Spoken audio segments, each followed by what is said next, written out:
hermanos, ¿cómo están? Muy bien, vamos a orar para comenzar. Me acompañan, por favor. Señor, gracias por este día y gracias por este tiempo y por el enorme privilegio que me das para servirte, Señor. Ayúdame, por favor, a hacerlo bien.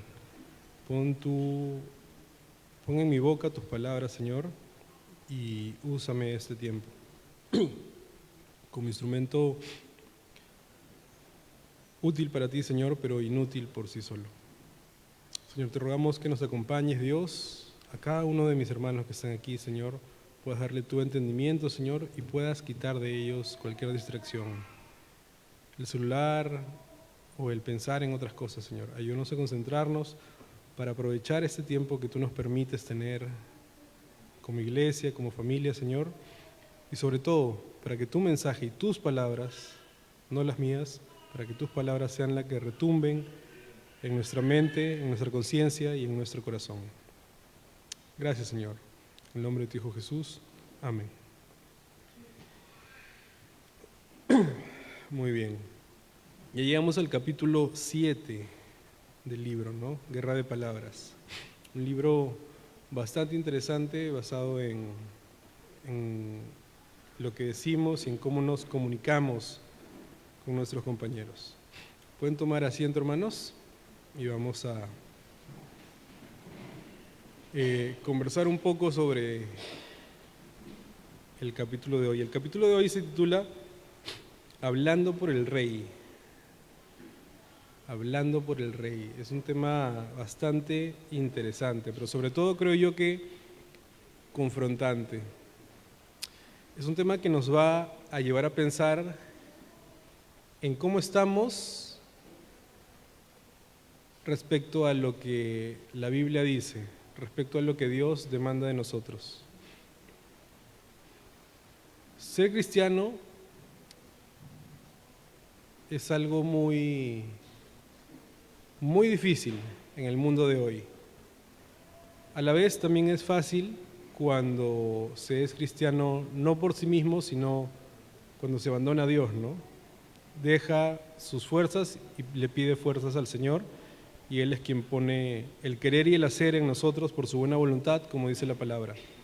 Pero cuando se trata de llevar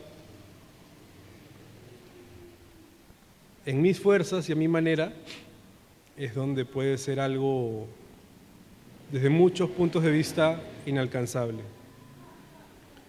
Dice el autor del libro, para este capítulo, que vivimos en la era del video omnipresente.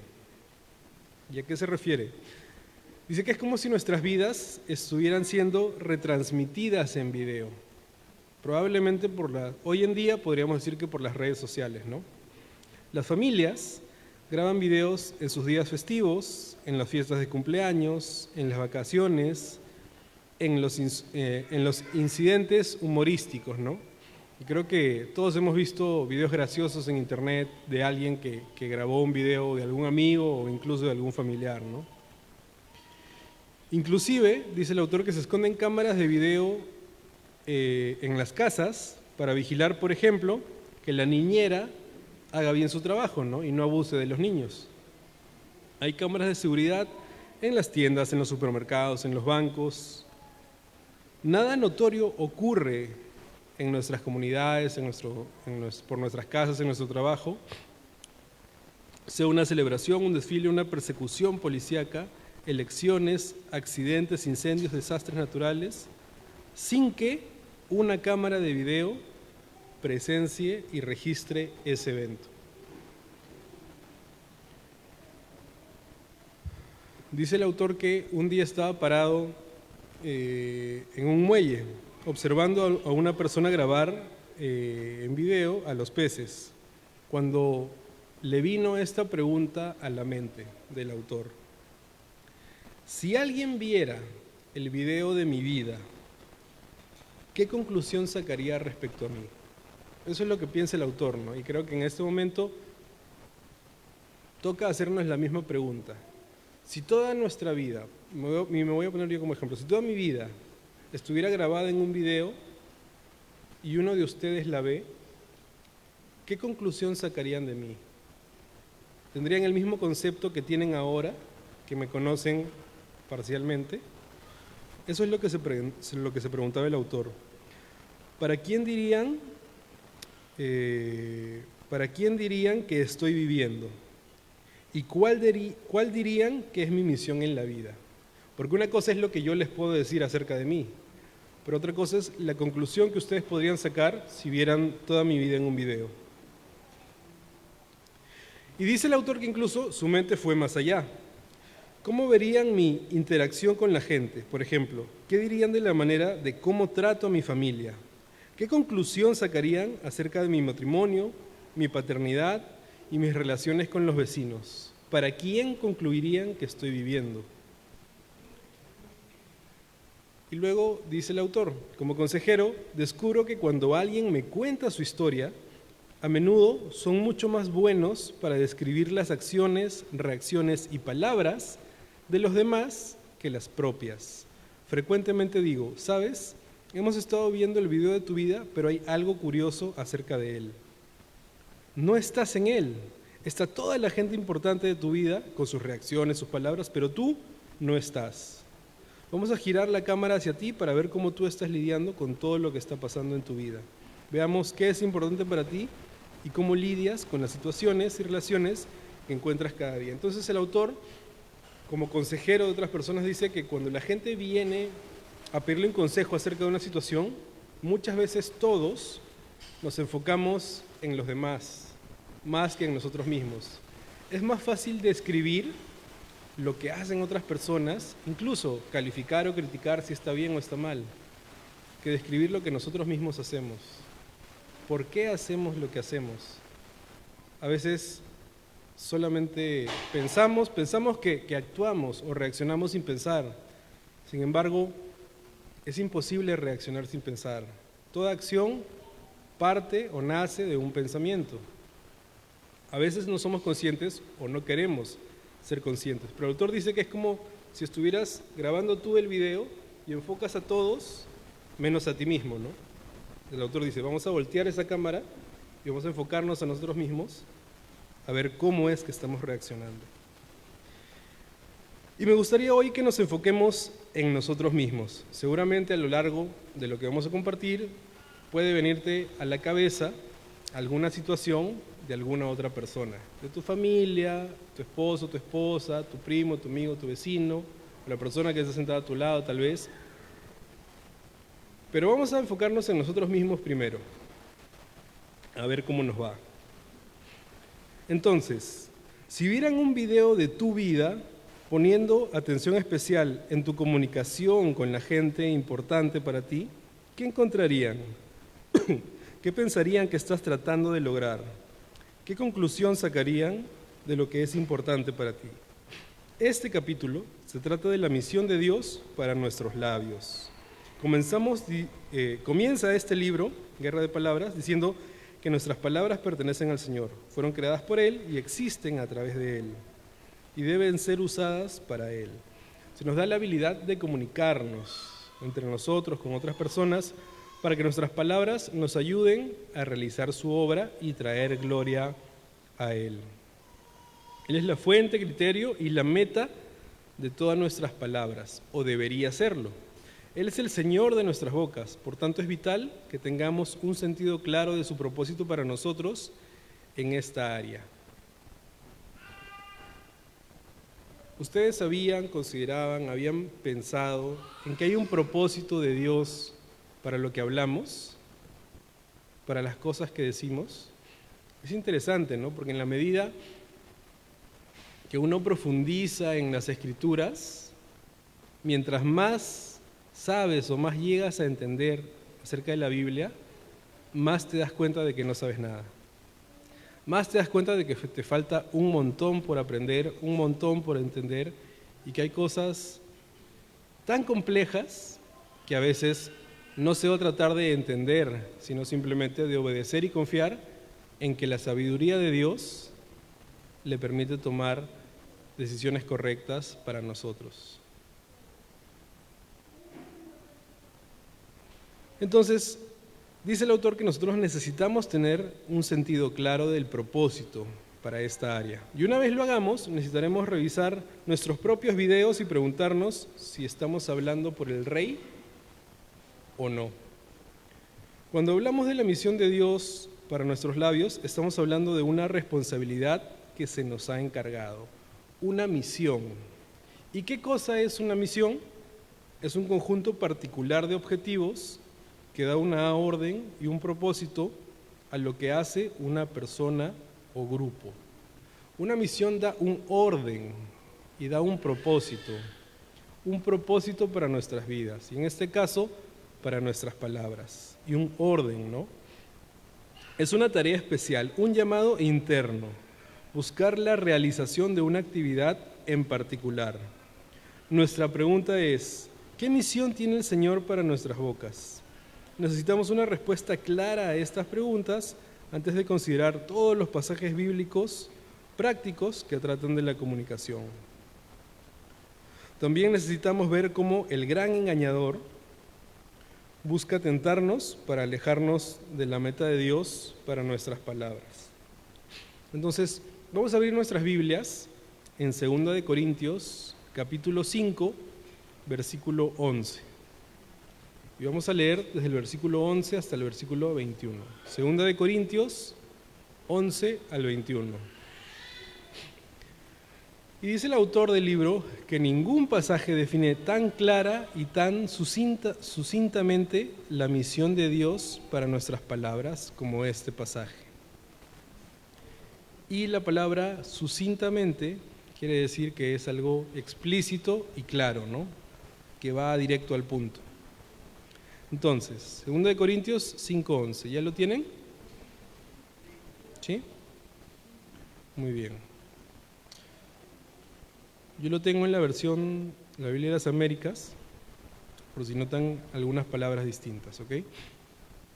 Dice, por tanto, conociendo el temor del Señor, persuadimos a los hombres, pero a Dios somos manifiestos. Y espero que también seamos manifiestos en las conciencias de ustedes. No nos recomendamos otra vez a ustedes, sino que le damos oportunidad de estar orgullosos de nosotros, para que tengan respuesta para los que se jactan en las apariencias y no en el corazón. Porque si estamos locos, es para Dios, y si estamos cuerdos, es para ustedes, pues el amor de Cristo nos apremia, habiendo llegado a esta conclusión, que uno murió por todos, y por consiguiente todos murieron. Y por todos murió, para que los que viven ya no vivan para sí, sino para aquel que murió y resucitó por ellos. De manera que nosotros, de ahora en adelante, ya no conocemos a nadie según la carne, aunque hemos conocido a Cristo según la carne. Sin embargo, ahora ya no lo conocemos así. De modo que, y ese es un pasaje creo que muy conocido por todos, ¿no? De modo que, si alguno está en Cristo, ¿qué cosa dice? Nueva criatura es. Las cosas viejas pasaron, así es, ahora han sido hechas nuevas. Y todo procede de Dios, quien nos reconcilió con Él mismo por medio de Cristo, y nos dio el ministerio de la reconciliación, el ministerio de la reconciliación. Es decir, que Dios estaba en Cristo reconciliando al mundo con Él mismo, no tomando en cuenta a los hombres sus transgresiones, y nos ha encomendado a nosotros la palabra de la reconciliación. Por tanto, somos, ¿qué cosa? Embajadores de Cristo. Como si Dios rogara por medio de nosotros, en nombre de Cristo, les rogamos, reconcíliense con Dios. Al que no conoció pecado, lo hizo pecador por nosotros, para que fuéramos hechos justicia de Dios en Él. Entonces, qué interesante el pasaje, ¿no? Por ahí menciona que somos, ¿qué cosa? Somos embajadores de Cristo. Y que nuestra misión como embajadores, ¿cuál es? El ministerio de la reconciliación, ¿no? Reconciliar al mundo con Dios. Muy bien, llamados a ser embajadores. ¿Saben qué cosa es un embajador? ¿Sí? ¿Han tenido la oportunidad de ir alguna vez a alguna embajada? Ajá, el representante de un país. Hace poco, por temas de trabajo, me tocó viajar y tuve que ir a la embajada de El Salvador, de hecho, a sacar una visa. No conocí al embajador, me atendió una persona que trabaja en la embajada, pero la embajada es quien representa el gobierno de ese país. Cualquier trámite que yo quiera hacer, si lo hago en la embajada, tiene la misma validez que si lo hubiera hecho en el país. De hecho, políticamente, dentro del Perú, por ejemplo, ese pedacito donde está la embajada, en teoría, no es territorio peruano, ¿no? Es un territorio que pertenece al otro país. Entonces, si alguien estuviese escapando de la justicia o por algún problema, se mete a esa embajada y la policía o los militares no tienen autoridad dentro de esa casa, ¿no? Porque no es territorio nacional. Supuestamente, ¿no? En temas de política. Entonces, vamos a ver un poco cuál es esta tarea de ser embajadores de Cristo. ¿Qué cosa quiere decir eso? ¿Qué significa? Y también vamos a ver un poco más qué cosa es el ministerio de la reconciliación aplicado a este tema. Y vamos a ver 3 puntos, ¿no? Vamos a ver, en primer lugar, que estamos llamados a ser embajadores. El pasaje creo que deja en claro que dentro del llamado que Dios tiene para sus hijos está el rol de ser embajadores de Él, ¿no? Embajadores de Dios y de Cristo en este mundo.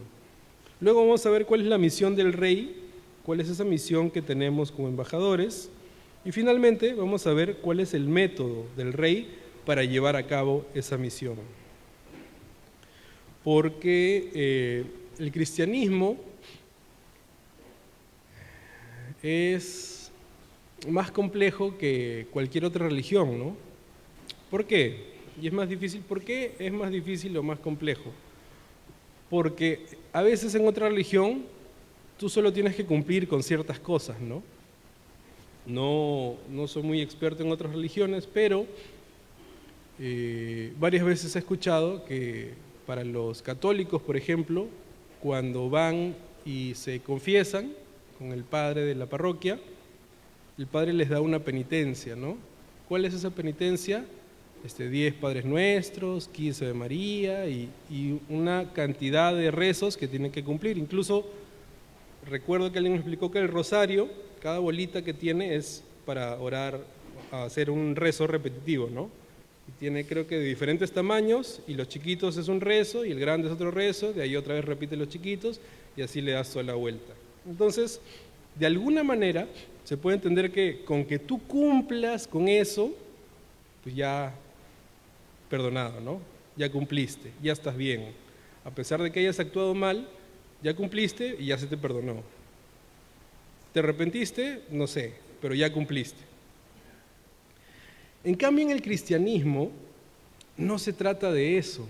Uno no puede sacarle la vuelta a Dios de esa manera.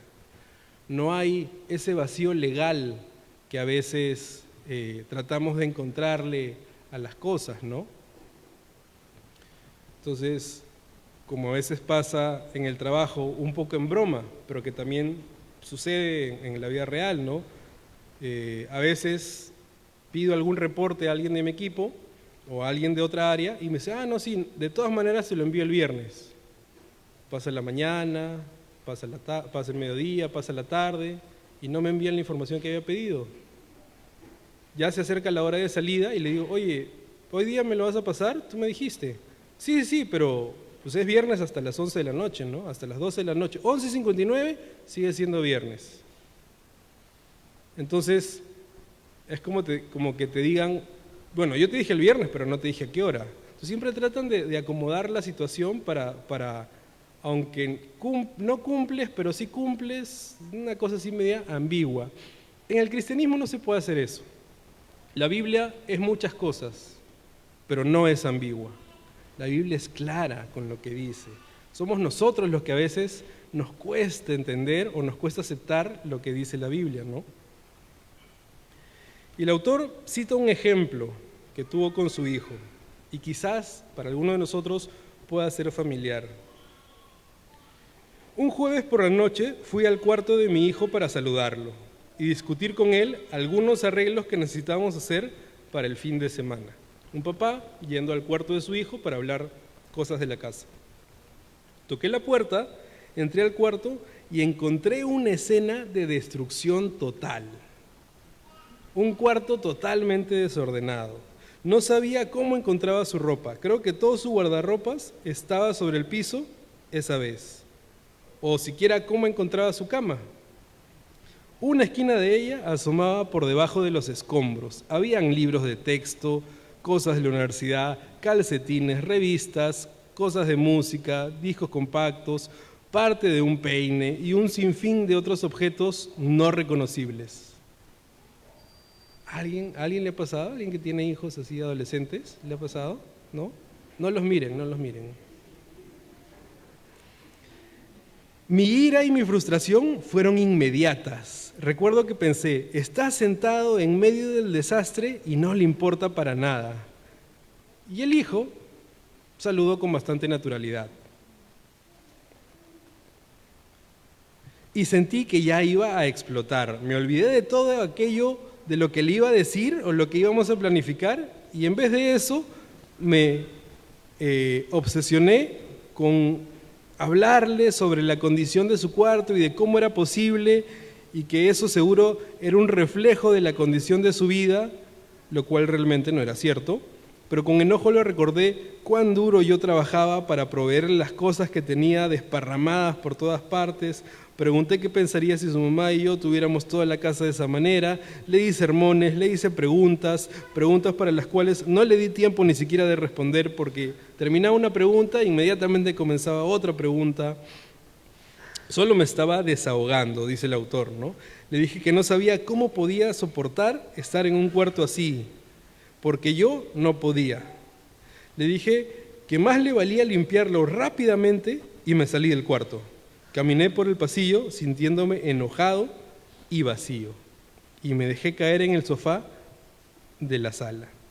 Entonces me di cuenta que no había discutido nada de lo que originalmente quería discutir con él. ¿A alguien le ha pasado que vas a buscar a una persona para hablar de una cosa, pasa algo y terminas regresando molesto y ni siquiera mencionaste para lo que ibas? Ahora, ¿qué creen? ¿Cómo calificarían esa actitud? ¿Buena o mala? ¿Correcta o incorrecta? Incorrecta. Pues sí, ¿no? Creo que está sencillo de decir, sobre todo cuando es un ejemplo de alguien más. Hice mi mejor esfuerzo por justificar mi comportamiento, dice el autor. El cuarto estaba hecho un desastre, es verdad. Era evidencia de una mala administración de su parte, también es verdad. Y él necesitaba que alguien lo confrontara respecto a ese asunto. Eso también es verdad. Pero aún con todo eso, dice el autor, yo sabía que lo que había hecho no era correcto. Este encuentro no produciría cambios positivos en mi hijo, y sabía que Dios no estaba complacido. Oré pidiéndole perdón a Dios, me calmé y fui de nuevo a hablar con mi hijo de la manera correcta. A los que manejan auto, ¿cuántos manejan auto? ¿Sí? ¿Más o menos? A algunos, ¿no? Algunos. Ah, muy bien. Pues manejar en Lima, particularmente en Lima, es difícil, ¿no? Porque siempre te encuentras con alguien que hace cosas incorrectas. Y cuando alguien nuevo saca su licencia, ¿no? Sale de la academia o de donde haya practicado, pensando en un mundo ideal, tienes que pararte, creo que serán 20 segundos en la señal de pare y de ahí recién avanzar, así no pase nadie. Si quieres voltear a la derecha, tienes que mantenerte en el carril de la derecha solamente y avanzar. Y luego sales a la calle y te encuentras con una realidad, pues, la jungla, ¿no? Así, la ley del más fuerte y el vivo y el que se mete por todos lados. Particularmente los que vivimos aquí en Villa, salir de Villa con los buses, los chinos, esos grandazos, o sea, se agarran todos los carriles y ya no te dejan pasar. Y puedes tardar horas ahí esperando a que se llenen, porque se quedan ahí y esperan a llenarse. Estás tratando de entrar al bypass por Mateo Pumacahua y también es un tráfico increíble porque hay 2 carriles para entrar, pero los buses y los colectivos y muchos carros se meten por todos los carriles y hacen todo el tráfico. Entonces es terrible. Y seguramente te ha pasado, y yo espero que no seas tú el que ha hecho esto, pero si lo has hecho, espero que ya no lo vuelvas a hacer, que te hacen algo y te da ganas de decirle su vida a la persona, ¿no? Molesta, ¿no? A veces cuando alguien te cierra por la imprudencia o por el hecho de que podría provocar un accidente, o incluso si te llegan a chocar, te da ganas de decirle unas cuantas cosas, ¿no? a esta persona. Y tú puedes justificarlo de muchas maneras.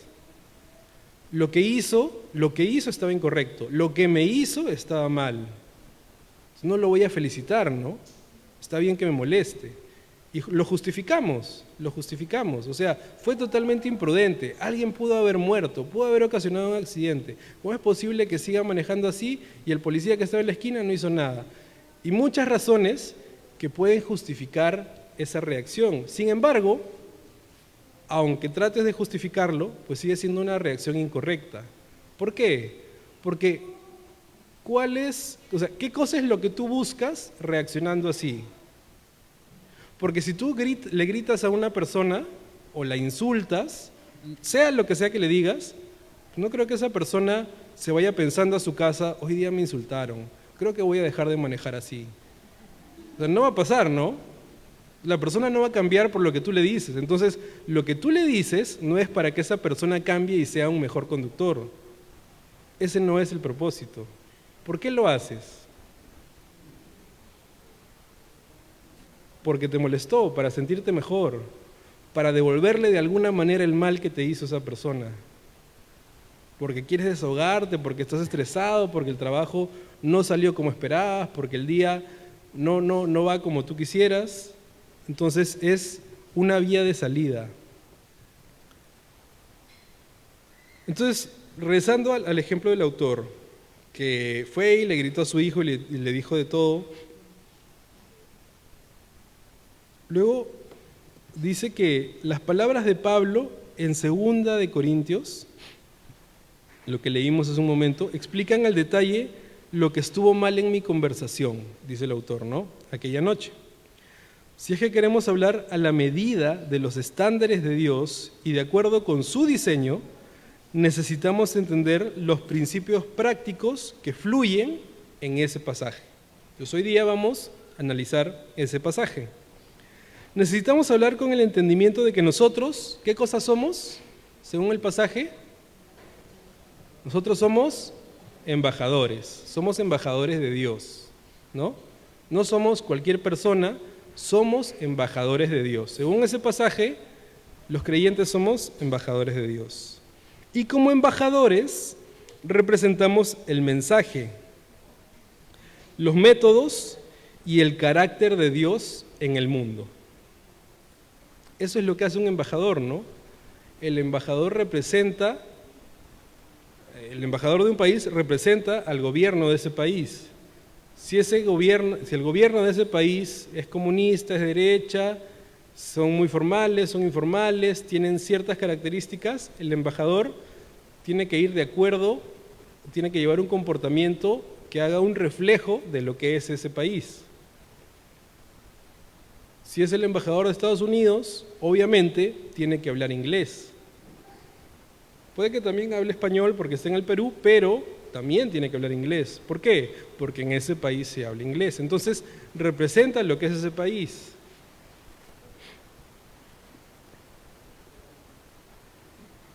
Y nosotros, como embajadores de Dios, representamos el mensaje, los métodos y el carácter de Dios en el mundo. se destaca que debemos estar conscientes de nuestra posición y entender que nuestra antigua vida egoísta ha pasado. Decía, ¿no? Las cosas son hechas nuevas. Y ahora somos una nueva creación llamados al ministerio ¿de qué? Ministerio de la reconciliación. Entonces, somos embajadores, debemos representar el carácter, los métodos y el mensaje de Dios, y además estamos llamados al mensaje de la reconciliación. Además, se enfatiza la importancia de encarnar el mensaje de Dios en nuestras palabras y acciones. Al encarnar a Jesús mostramos la gloria de Dios y damos cuerpo a su misión en la tierra. Nuestras palabras deben reflejar una agenda superior, preguntándonos qué busca Dios en nuestros corazones y en los corazones de quienes nos escuchan. Esto implica representar la misión, los métodos y el carácter del Rey. Como dice el tema, estamos hablando por el Rey.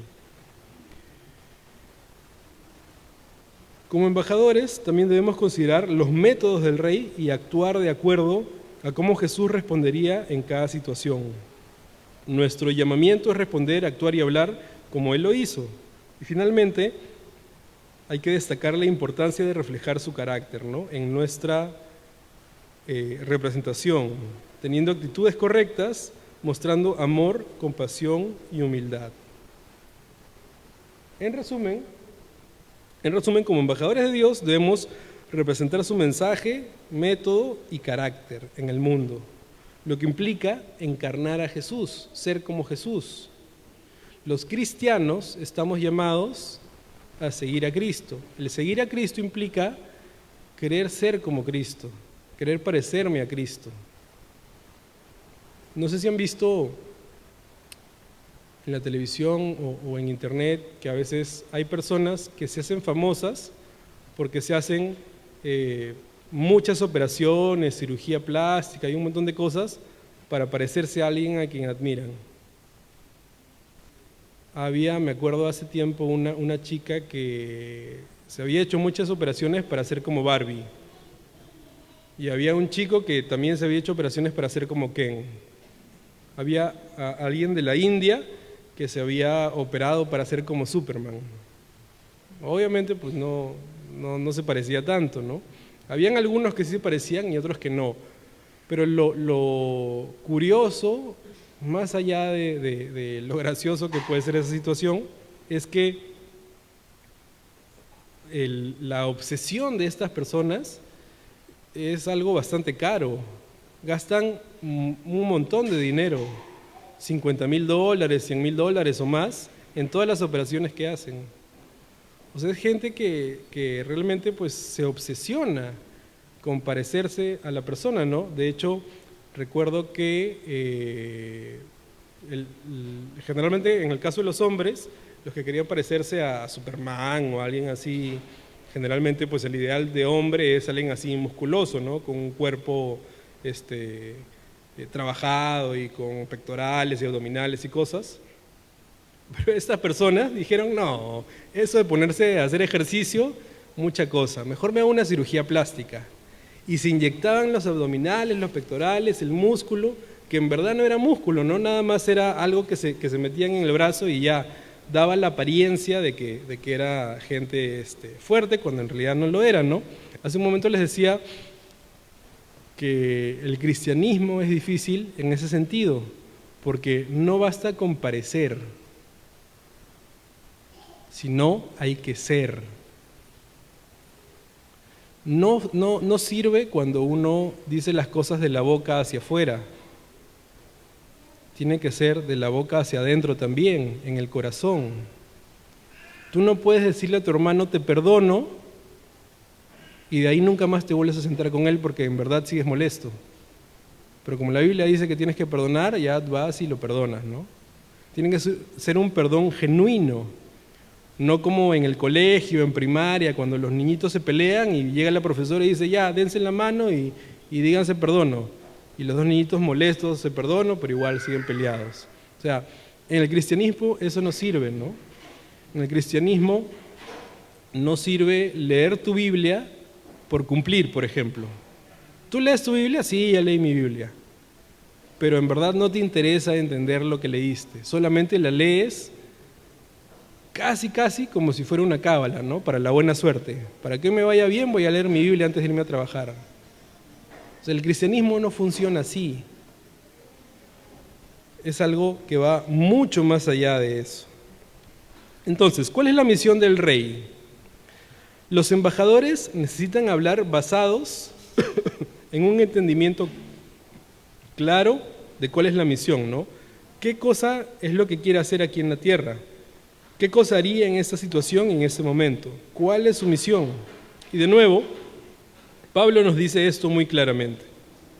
Nos dice que Dios está obrando para los que viven, ya no vivan para sí, sino para aquel que por ellos murió y resucitó. Debemos darle más importancia al hecho de hablar basados en una comprensión clara de la misión de Dios. Debemos recordar que nosotros, como creyentes, como verdaderos creyentes, no estamos aquí en la tierra para ser famosos, para conseguir logros, para cumplir todos mis sueños. Ese no es el objetivo. El objetivo de un creyente es servir a Dios, hacer lo posible para lo que Dios quiere hacer sea hecho. Yo quiero participar de eso, quiero ayudar.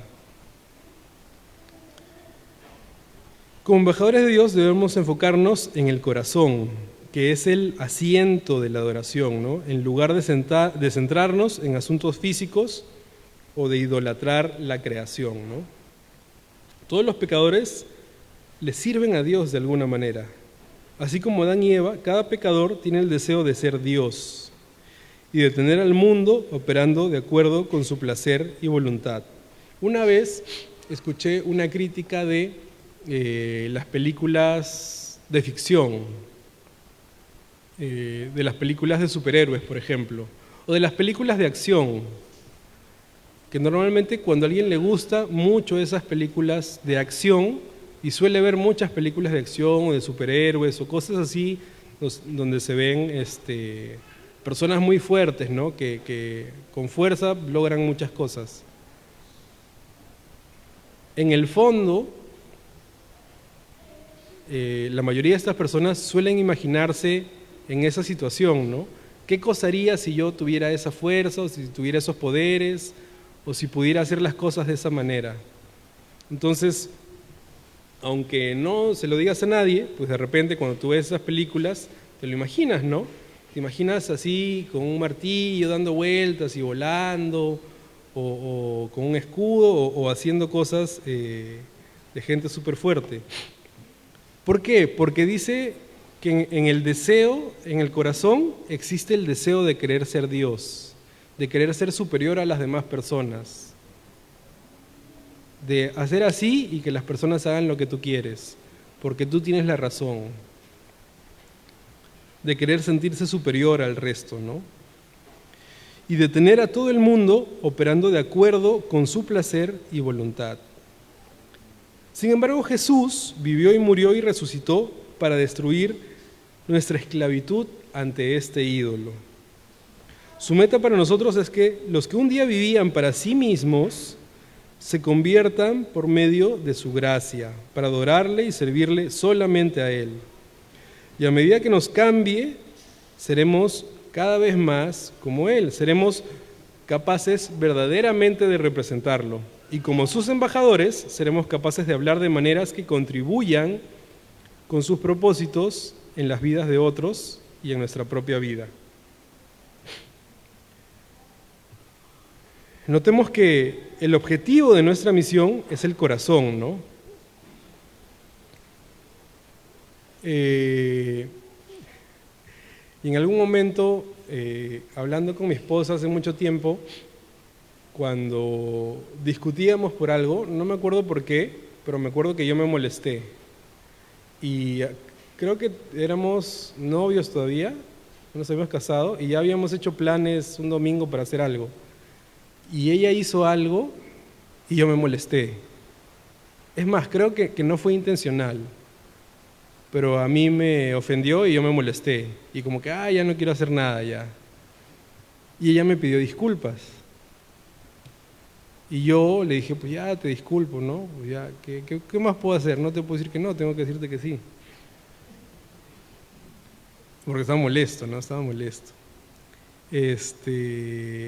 Pero yo seguía molesto. Y ella me dijo algo que me dio más cólera todavía, pero me dio cólera porque tenía razón.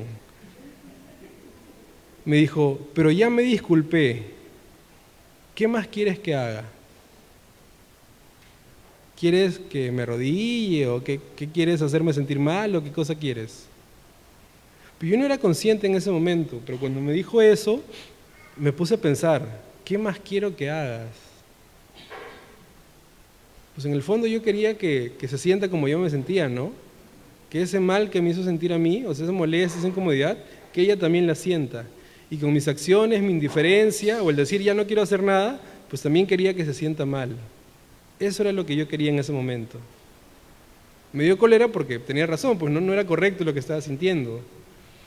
Pero me llevó a pensar en que estaba siendo sumamente egoísta, ¿no? Y estaba no tanto por ella, sino por Dios. Estaba haciendo cosas incorrectas delante de Dios. Yo estaba llamado a perdonarla genuinamente. Y si ella ya se había perdonado, es verdad, o sea, ¿qué más podía pedirle si ya se había perdonado sinceramente, ¿no?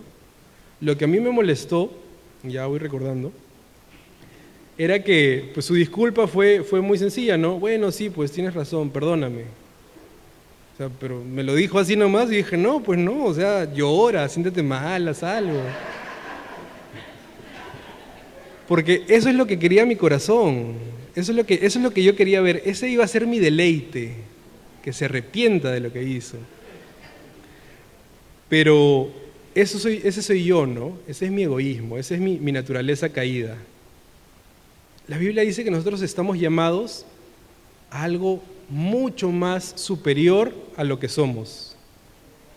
Nosotros estamos llamados a ser embajadores de Cristo, a representar a Cristo, aún en situaciones así.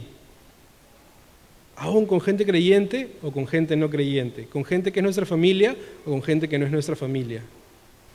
A hablarles como Cristo les hablaría. A eso estamos llamados.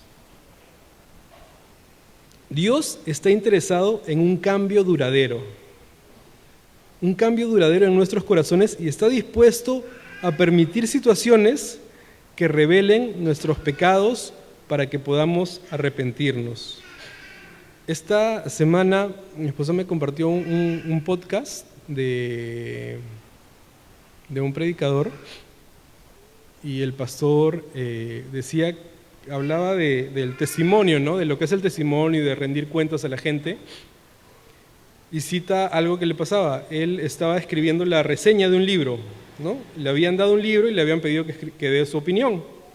¿Qué opinaba él acerca del libro? Entonces él lo estaba escribiendo y justo toma un avión y se encuentra con la persona que había escrito el libro, que era un pastor. Yo me imagino, no lo dice, pero yo me imagino que era de esos pastores así de dudosa reputación, ¿no? Y justo coincide en que voltea y el pastor estaba yendo en primera clase y había tomado alcohol, había consumido bastante alcohol al punto de que ya estaba ebrio.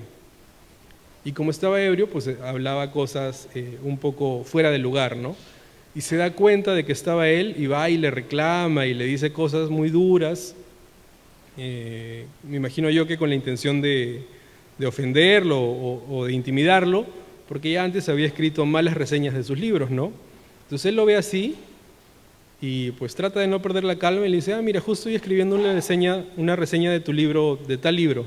Entonces, quisiera hacerte algunas preguntas de cosas que no me quedaron claras. Y el pastor pues seguía tratándolo mal, ¿no? Al final pues llega a su destino, cada uno se va por su lado y esta persona o este otro pastor o autor del libro a la semana le manda una caja, manda por correspondencia a su casa una caja El pastor abre la caja y estaba llena de cartas de gente con la que el otro pastor había trabajado, había discipulado, había hecho consejerías, y gente que hablaba muy bien de él, ¿no? Que sí me ayudó, que me explicó, me aclaró los problemas, me ayudó a salir adelante, y un montón de cosas de un montón de gente que hablaba muy bien de este pastor, para de alguna manera justificar su actuar en el avión, que no es que él sea así, sino que pues fue un momento, un lapsus, pero realmente él era bueno, que era buena persona, ¿no? Para que no se lleve una impresión equivocada. Y hace un rato, en la introducción de este capítulo veíamos, ¿no? ¿Qué pasaría si alguien ve el video de tu vida, ¿no? O sea, no lo que tú aparentas de la boca para afuera, ¿no? Sino realmente cómo eres. ¿Llegarían a la misma conclusión? O sea, ¿el mismo concepto que tienen de ti ahorita se mantendría o cambiaría? ¿Para bien o para mal? Es un nivel de intimidad que nadie conoce, ¿no? Porque incluso ni mi esposa sabe lo que pasa por mi cabeza todo el tiempo. Yo al final soy quien decide qué cosas le cuento y qué cosas no le cuento de lo que pasa por mi cabeza, ¿no?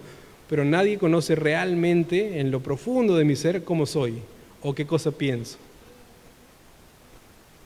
De repente alguien viene y me saluda y yo le sonrío, ¿no? Ah, hola, ¿qué tal? ¿Cómo estás? Y por dentro puedo decir, ah, ¿quién será?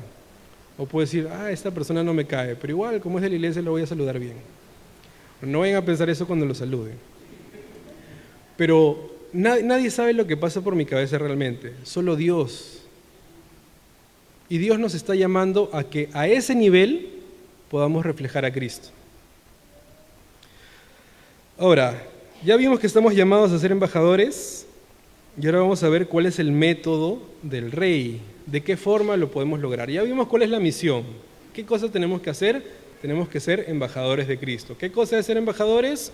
Representarlo aquí en la tierra, representar su mensaje, representar sus métodos y representar su carácter. ¿Cómo? ¿Cómo lo podemos hacer? Un embajador es llamado no solo a decir lo que el rey diría, sino a decirlo en la manera como él lo diría. No estamos en la libertad de cumplir la misión de Dios de la manera como creamos conveniente.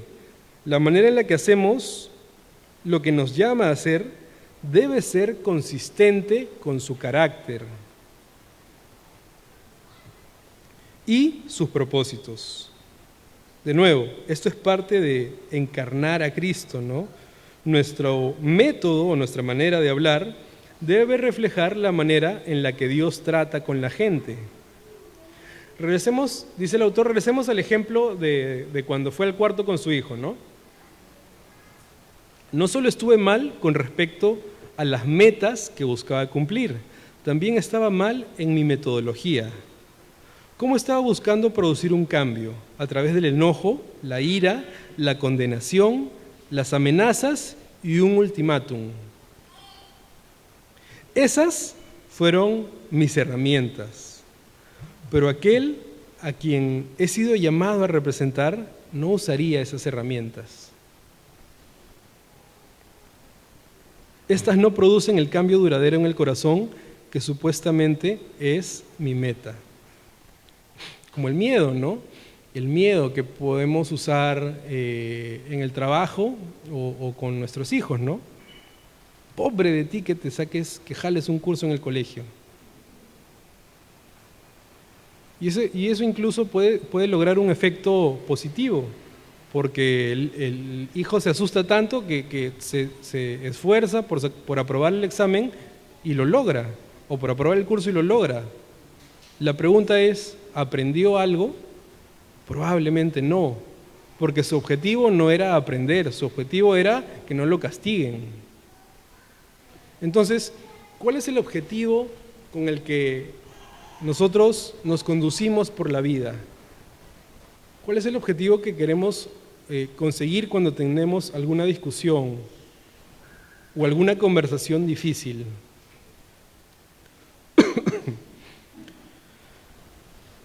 Nosotros estamos llamados a usar las palabras que Dios usaría. Esas sí producen un cambio en el corazón de la gente. Proverbios 15:1 de hecho, dice que la palabra áspera hace subir el furor, ¿no? ¿Quiénes lo han comprobado? ¿Lo han comprobado? ¿Alguna vez lo han comprobado? Yo lo he comprobado varias veces, ¿ah? Cuando estás discutiendo con una persona y le hablas mal, fuerte, molesto, la discusión empeora. La discusión empeora. Dice, no, lo que dice la Biblia es verdad, es verdad. Hacen escalar la hostilidad y ponerse a la defensiva, en vez de producir una atmósfera de receptividad y apertura que produzca una respuesta gentil. Entonces, ahí uno se pregunta, ¿yo quería solucionar las cosas o quería empeorarlas? Porque yo dije que quería solucionarlas, pero lo que hice solamente lo empeoró. ¿Cómo produce Dios en nosotros cambios duraderos en el corazón? ¿Dios ha hecho algún cambio en tu vida? ¿Cómo lo ha logrado? A menudo, frecuentemente, nuestras metodologías naturales no son compatibles con los métodos de Dios. Por ejemplo, cuando enfrentamos situaciones difíciles, nuestra respuesta inicial puede ser la ira, la condenación o las amenazas. Estás en tu casa y alguien rompe algo tuyo. ¿Qué haces? Te molestas, ¿no? Por ejemplo, yo recuerdo, incluso hasta ahora, a veces me compro algo que no es tan común y es difícil de conseguir. Algo que me gusta un montón, un chocolate o algo así muy especial. Y me lo compro y lo como de pedacito a pedacito para que me dure. Así, pedacito a pedacito. Y a veces viene alguien y Juan se lo come. No, pues como lo compraste hace tiempo pensé que no lo querías. Entonces en ese momento mi reacción no es la mejor, ¿no? Obviamente me molesta que agarren mis cosas y no me pregunten y se coman. Lo que tanto había cuidado ya se lo comieron ya. Entonces, en situaciones difíciles, ¿cómo reaccionamos? ¿Cuál es nuestra primera reacción? Dice que en nuestra naturaleza humana, la primera reacción no tiene que ver con Dios, tiene que ver con nosotros. Y probablemente sea ira, enojo, condenación, amenazas. Sin embargo, el amor de Cristo es el método más poderoso para producir un cambio duradero en los corazones. El amor de Dios nos motiva a vivir para Él y alejarnos del egoísmo. El pasaje que leímos enseña claramente lo que constriñe a Pablo y lo que debería afectarnos también a nosotros. El amor de Cristo. Al fin y al cabo, lo que nos cambia no solo es la soberanía de Dios, su santidad, su ira en contra del pecado o su gran poder. Sabemos por Romanos 2:4 que es la bondad de Dios lo que lleva a la gente al arrepentimiento. Pablo le dice la misma cosa a los corintios. Es el amor de Cristo lo que nos aleja del yo y nos motiva a vivir para Él.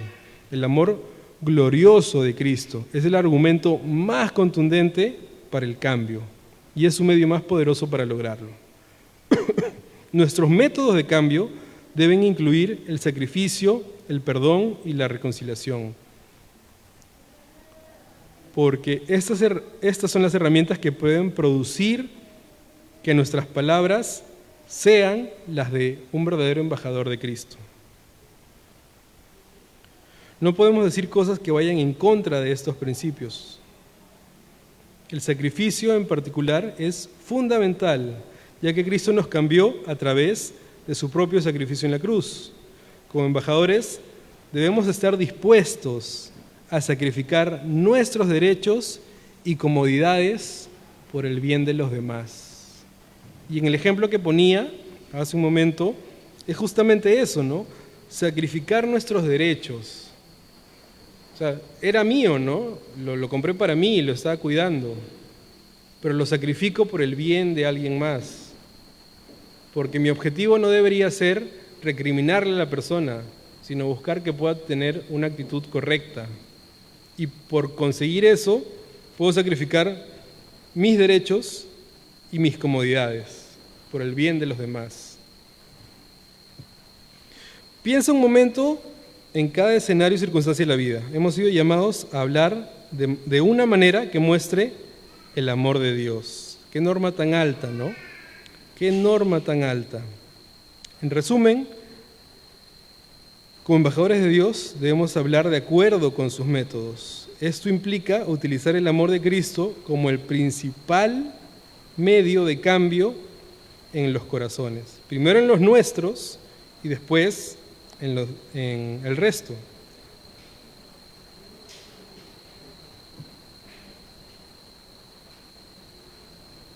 Ese es el tema, ¿no? Es una norma muy alta y a veces incluso puede ser humillante, porque es sacrificar tus derechos. O sea, no se trata de lo que es correcto y lo que es justo. Se trata incluso, en algunas situaciones, sacrificar tus derechos y sacrificar tus comodidades con tal de conseguir que alguien más, o que se produzca un cambio en alguien más, y un cambio que perdure en el tiempo, ¿no? ¿Quién puede decir, sí, Señor, yo lo estoy haciendo? ¿Quién de nosotros no tiene que clamar honestamente y decir, Señor, me falta tanto para cumplir tu llamado? Ven y sé mi fortaleza, o nunca podré hablar de manera que sean dadas a conocer tu gloria y tu bondad. Necesitamos humildemente admitir que los métodos que el Señor utiliza y nos llama a utilizar a nosotros también son muy diferentes de aquellos que nosotros seleccionamos o seleccionaríamos naturalmente. Mi primera respuesta a la persona que me maltrata debería ser bendecirla y pedirle a Dios que obre en ella, ¿no? Si hay una persona, un hermano o alguien que me ha hecho daño o ha hecho algo que me ha ofendido o que me ha incomodado o que me ha afectado, mi reacción no debería ser hablar mal de esa persona. Tampoco debería ser tratarlo mal. Más aún, si es un creyente, mi reacción debería orar por él. Sinceramente orar por esa persona para que el Señor pueda obrar para bien en su vida. No para que, Señor, la venganza es tuya. No de esa manera, sino para que el Señor obre en esa persona para que sea un mejor creyente. Para que si tiene errores, pues Dios pueda ayudarlo a no cometer más errores. Esa debería ser mi reacción. Y es algo que creo que estamos todavía muy lejos de alcanzarlo, ¿no? Al menos yo estoy muy lejos de alcanzar eso. Pero ese es el mensaje del día de hoy. Hablando por el Rey. Estamos llamados a ser embajadores de Cristo y se nos ha dado el ministerio de la reconciliación. Así que nos animo, y me incluyo, a meditar en eso, ¿no? A meditar en dónde estoy parado el día de hoy y cuánto me falta por delante. A poder humillarme delante de Dios y con sinceridad pedirle que me ayude. Porque mis métodos y mis reacciones no son las de Él. Son incluso contrarias a las de Él. Entonces necesito de su ayuda, necesito de la ayuda de Dios para poder cumplir con ese llamado. ¿Amén, hermanos? Muy bien.